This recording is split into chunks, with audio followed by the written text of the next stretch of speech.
बहन का बाल विवाह।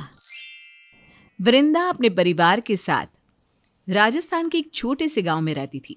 वृंदा अभी 15 साल की थी और उसे पढ़ाई करना बहुत पसंद था। ऐसे ही एक दिन वृंदा अपना रिजल्ट लेकर घर आती है और अपनी ये खुशी अपनी माँ और बाकी के घर वालों के साथ बांटती है। माँ, देखो, हर बार की तरह इस बार भी मैं क्लास में फर्स्ट आई हूँ। आपको पता है मेरे टीचर्स ने कितनी तारीफ की है मेरी। बहुत अच्छी बात है वृंदा बेटा कि तू पढ़ने में इतनी अच्छी है, पर अब तू बड़ी हो रही है। पढ़ाई से ध्यान हटाकर घर के कामों पर ध्यान लगा बेटा। पर क्यों माँ? अभी मैं और पढ़ना चाहती हूँ और मेरी पढ़ाई तो पूरी नहीं हुई है। फिर आप ऐसी बातें क्यों बोल रही हो? आप जानती है ना मुझे पढ़ाई करना कितना पसंद है। वृंदा, हर बात पर सवाल पूछना सही नहीं होता, समझी? वृंदा अपनी खुशियाँ अपने माँ और घर वालों के साथ बांटना चाहती थी, पर उसके घर में कोई भी उसकी इस खुशी से खुश नहीं था। ऐसे ही कुछ दिन यूं ही बीत जाते हैं और एक दिन वृंदा जब स्कूल जाने के लिए तैयार हो रही थी, तब उसकी भाभी ममता उससे कहती है, अरे वृंदा, आज मेरी तबीयत ठीक नहीं है, मेरी थोड़ी मदद करवा दे रसोई में। जल्दी काम खत्म हो जाएगा तो मैं भी आराम कर लूँगी। भाभी, मुझे स्कूल जाना है, मैं स्कूल के लिए लेट हो रही हूँ। क्या हर समय पढ़ाई पढ़ाई लगा रखा है? क्या करोगी इतना पढ़ लिख कर? अरे एक दिन तो तुम्हें भी चूल्हा चौका ही करना है ना। और वैसे भी तुम्हारी जितनी उम्र में पहले शादियां हो जाती थी। मैं भी जब इस घर में आई थी तो मैं भी ज़्यादा बड़ी नहीं थी, पर मैंने पूरा घर संभाल लिया ना। और एक तुम्हें देखो, घर का एक काम नहीं करती। छोटी सी बात पर ममता वृंदा को भला बुरा कहने लगती है, लेकिन तभी वहाँ ममता के ससुर नीरज आ जाते हैं और अपनी बहू की इस हरकत पर वो उस पर बहुत नाराज़ होते हैं। बहू, इस घर की तुम बहू हो और मेरी बेटी अभी सिर्फ 15 साल की है। तब तक इस घर में कुछ काम नहीं करेगी जब तक वो नहीं चाहती। और रही शादी की बात, तो उसकी शादी भी तभी होगी जब वो चाहेगी। अगर मेरी बेटी पढ़ना चाहती है तो वो पढ़ेगी। बाबूजी, पढ़ना तो मैं भी चाहती थी, पर आपने मुझे पढ़ने नहीं दिया। जब मैंने पढ़ाई की बात की थी तो आपने यही कहा था। और वैसे भी बेटी और बहू में इतना फ़र्क क्यों? मैं तो कहती हूँ कि वृंदा की अब उम्र हो गई है, इसके हाथ पीले करवा दो। बस बहुत हो गया, अब मैं एक लफ्ज़ और नहीं सुनूंगा। अरे क्या हुआ, क्यों बहू पर इतना भड़क रहे हो? ऐसा भी क्या गलत कह दिया मेरी बहू ने? सही तो कह रही है। वो ऐसे भी हमारे सर पर बोझ बनकर बैठी है। जितनी जल्दी से निपटा दिया जाए उतना अच्छा होगा। पर माँ, मैं पढ़ना चाहती हूँ और मेरी टीचर कहती है कि बाल विवाह कानूनी अपराध है। अभी तो मैं बहुत छोटी हूँ। मेरी बच्ची, तू बच्ची नहीं भोली है। तेरी उम्र में तो हमने घर संभालना सीख लिया था और तू तो घर के काम भी नहीं जानती। इसलिए अब तुझे स्कूल जाने की कोई ज़रूरत नहीं है। अपनी भाभी के साथ रहकर घर के काम काज सीख। और आप औरतों के बीच में टांग ना ही दे तो अच्छा होगा। नीरज अपनी बेटी को समझता था। वो चाहता था कि उसकी बेटी तब तक पढ़ाई करे जब तक वो चाहती है, पर उसके घर वाले वृंदा को बिल्कुल भी नहीं समझते थे। यहाँ तक कि वृंदा का बड़ा भाई, जो खुद एक टीचर था, वो भी अपने घर वालों की इस रूढ़िवादी सोच से अग्री करता है। अमन, अब तुम्हारी बहन ना मुझे बोझ लगती है। मुझे तो अब एक फूटी आंख नहीं पाती। 15 साल की हो गई है, पर घर का कोई काम करना नहीं चाहती।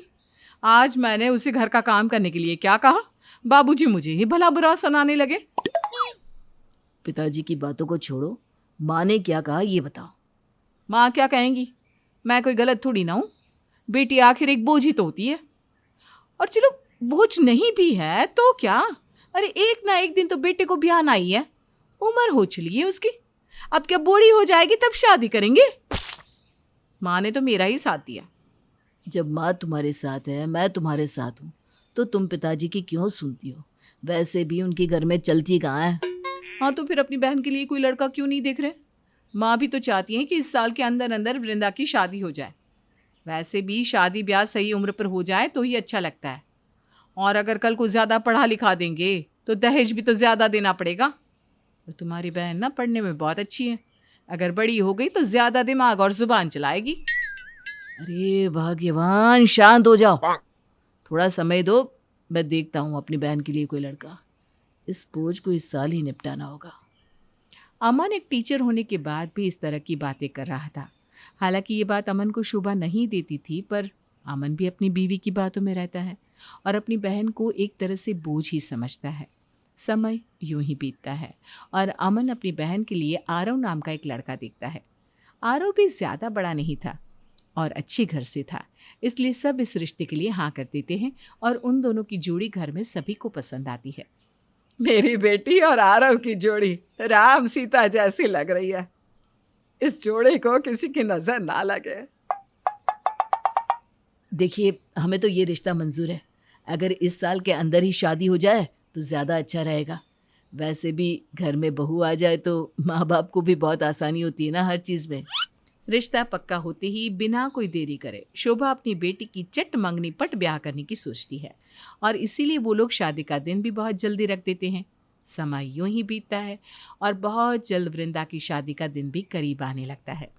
वृंदा शादी से कुछ दिन पहले अपनी माँ से कहती है, माँ मैं बहुत छोटी हूँ, अभी मुझे शादी नहीं करनी। हमारी टीचर कहती है बाल विवाह अच्छा नहीं है और वैसे भी अभी तक मेरी किसी भी सहेली की शादी नहीं हुई और मैं पढ़ने में कितनी अच्छी हूँ। मेरे कुछ सपने हैं माँ, मुझे पूरा करने दो ना। वृंदा बेटा, माँ बाप बच्चों के दुश्मन नहीं होते, हम तेरा भला ही चाहते हैं। मैंने तुझे फूलों की तरह पाला है, भला मैं तेरा बुरा क्यों चाहूँगी। तेरी शादी सही उम्र पर हो रही है और जिस घर की तू बहू बनने वाली है ना, वो शहर का सबसे अमीर घर है। तू उस घर में राज करेगी, राज। और पढ़ाई करने का कोई मतलब नहीं है। लड़कियों को आखिर में अपना घर परिवार ही तो संभालना होता है। वृंदा शादी के लिए बार बार मना करती है पर उसके घर में कोई उसकी नहीं सुनता और नीरज की भी घर में नहीं चलती। बहुत जल्द वृंदा की शादी हो जाती है। सभी बहुत खुश हैं। आखिरकार उनके सर से एक बोझ जो कम हो रहा था। शादी होने के बाद वृंदा की विदाई होती है। सभी घरवाले विदाई में रो रहे थे और वृंदा को गले लगा रहे थे, पर वृंदा किसी से नहीं मिलती सिवाय अपने पिता के। पापा, मेरे जाने के बाद अब अपना ख्याल रखना, क्योंकि अब मैं इस घर में कभी नहीं आऊंगी, क्योंकि मैं तो अपने घर वालों के लिए एक बोझ थी जो आज उन्होंने अपने सर से हटा दिया। ये बोझ आप लोगों के घर से जा रही है, अब आप सब आराम से रहना। इतना बोलकर रोती हुई वृंदा चुपचाप अपने ससुराल के लिए निकल जाती है। पर जाते जाते छोटी सी बच्ची अपने घर वालों को एक बहुत बड़ी बात भूल जाती है।